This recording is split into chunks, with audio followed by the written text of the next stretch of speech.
কয়েক মাস আগে আমি মিশো থেকে একটা মালবেরি গাছ কিনেছিলাম। তো দেখিয়েছিলাম ভিডিও করে, তার রিপোর্টিংও দেখিয়েছিলাম। তো আজকে তার আপডেট দিচ্ছি। এই দেখো গাছটা এত বড় হয়ে গেছে, ঠিক আছে। এটা হচ্ছে 10 লিটারের রঙের বালতি, তার মধ্যে এই এত বড় হয়ে গেছে গাছটা।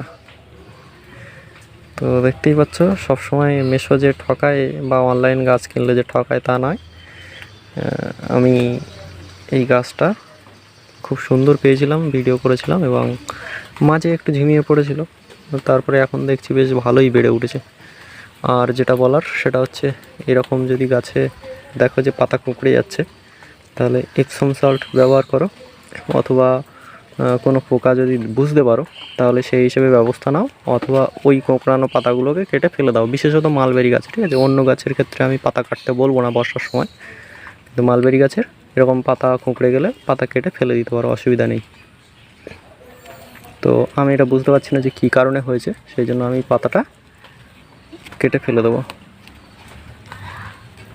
এই যে এত সুন্দর পাতা কাটতেও খারাপ লাগে, কিন্তু কিছু করার নেই। এই পাতাটার জন্য বাকি পাতাগুলো ওরকম হয়ে যেতে পারে, তো সেই জন্য রিস্ক না নিয়ে কেটে দিলাম।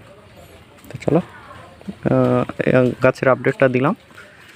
আর এর গোড়ায় একটা আতা গাছের চারা হয়েছে, এটাকে আমি অন্য জায়গায় স্থানান্তরিত করে দেবো, অথবা কাউকে দিয়ে দেবো।